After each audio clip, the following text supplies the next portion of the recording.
we've seen that these personalization and automation mechanisms for dealing with information superabundance can, in effect, create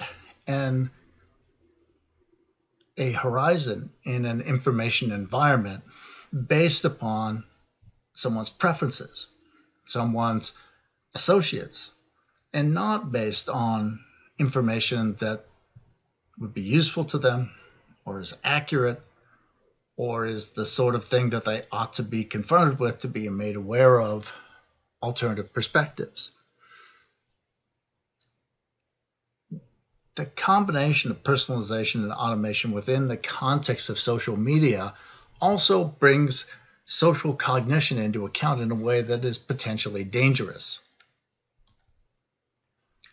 Popularity becomes one of the mechanisms for crowdsourcing quality, for determining what sort of information gets propagated through a system and influencing people's perception of the information itself.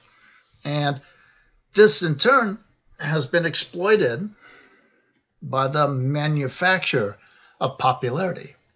So it's estimated that Twitter has about 48 million automated accounts. About 8%, at least a few years ago, of Instagram accounts were automated bots. Facebook was said to have about 60 million automated accounts. And one of the uses of these accounts is to create a perception that people have a wider popularity, that they're more highly regarded by society at large, that more people are interested in what they say or do than is actually true.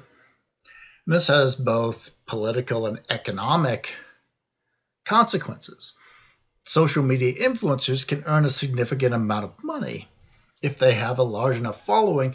If they can be paid by companies to write favorably about something, recommend something, endorse something, so on, and they get money for that.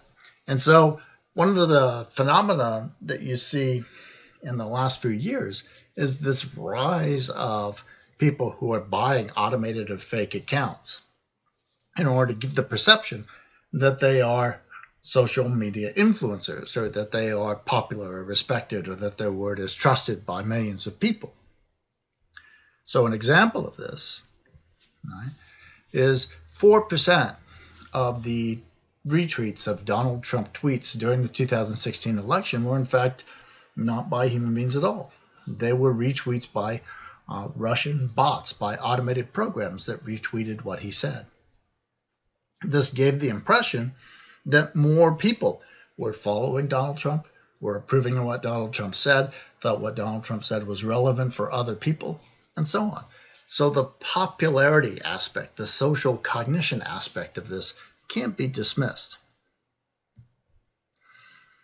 Another interesting phenomenon is that this combination of automated delivery of information, of personalization algorithms, and tying them into social media platforms creates the potential for what Curran and Susstein call availability cascades. And they tell us that an availability cascade is a self-reinforcing process of collective belief formation by which an expressed perception triggers a chain reaction that gives the perception increasing plausibility through its rising availability in public discourse. The driving mechanism involves a combination of informational and reputational motives. Individuals endorse the perception partly by learning from the apparent beliefs of others, and partly by distorting their public responses in the interest of maintaining social acceptance. So the idea here is that we've created these mechanisms for propagating information. We've tied them into our social media networks, and we've used those mechanisms in a way that is highly personalized in nature, so that people get information that the mechanisms predict they'll want to hear, that reinforces what they want to believe, that gives them the impression that all the people they know believe the same thing, or that everyone believes the same thing. And this combination of things creates these availability cascades. Now, availability cascades don't necessarily have to be a bad thing. So if someone discovers a cure for cancer, or someone discovers a vaccine for Ebola, then an availability cascade could propagate that information through social media networks to the individuals who are most likely to need or want that information. And that would be fantastic. Right?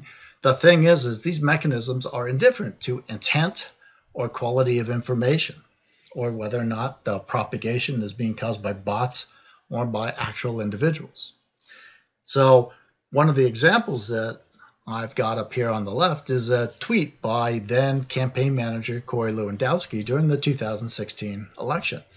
And he retweeted a story that he seemed to think came from ABC News. This is, in fact, a fraudulent news story created by a counterfeit news individual that we'll talk about in just a bit. So completely made up this idea that people were being paid to protest at Trump rallies, but propagated through social media, retweeted by individuals, given the impression that there's real evidence for this, that people know that this is the case. Another example is the picture here on the right. This gentleman was getting information from his social media news feeds that told him that Hillary Clinton was running a child pornography ring out of the basement of a pizza joint in Washington, D.C. Now, he went to investigate this, went armed with automatic weapons, and of course, as you can see, he's in the process of being arrested as a result. Excuse me. So, availability cascades are neither good nor bad in and of themselves. They are the result of combining automation, personalization, and social networks. Their potential for being damaging to people's epistemic situation is that they are indifferent to the motives of the propagators, whether or not the propagators are actually human beings, and whether or not the information is good or bad information. So we'll want to look at this a little more closely in the next module before we turn to so-called fake news.